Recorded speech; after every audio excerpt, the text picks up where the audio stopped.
begins tonight with a Wayne County deputy facing charges. It is a wild case, sparking questions 2 years after the initial incident. Good evening and welcome to 7 Action News at 6. I'm Carolyn Clifford. And I'm Dave Llewellyn. Back in 2019, investigators say 2 women and the off-duty deputy were partying at a home in Romulus when things ended up taking a violent turn. 7 Action News reporter Jim Kirchner has been digging into this case that has not been made public until now. We have established that this case happened more than 2 years ago. It happened here in Romulus, and it was investigated by Romulus police. Why is it now February of 2022 and we're first hearing about this? It's a head scratcher. 32-year-old Danford Wilson III was finally charged last month with assault with intent to murder and felony firearms.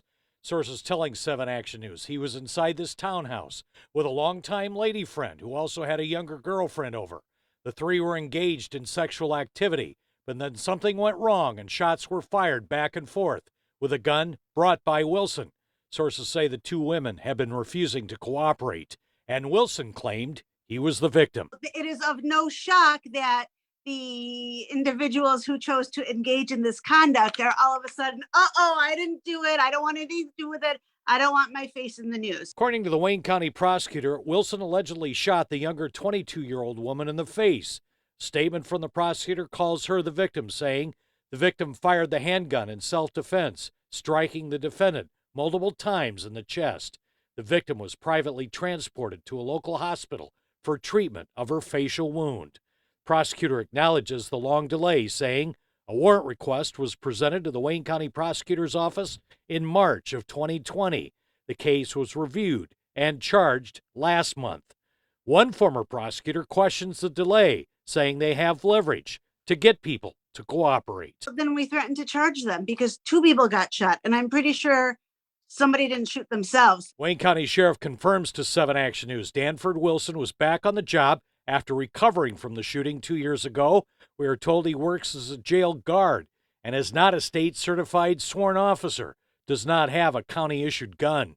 He was suspended without pay last month after being charged. Sheriff Raphael Washington, in a statement to 7 Action News, said in part, Wayne County Sheriff's Office is a large agency, and sometimes we employ people who make decisions outside of our control. These alleged actions are not representative of the Wayne County Sheriff's Office and its culture as a whole. Wilson's mother answered the door at his house. She says she wants to know what happened, but her son cannot discuss it with her. Does he live here? Yes. Okay. So why are you contacting him about the case? He got a gag order. Wilson is out on bond with a tether ordered to have no contact with the 2 women. He's back in court later this month. In Romulus, Jim Kirchner, 7 Action News. All right, thank you much, Jim.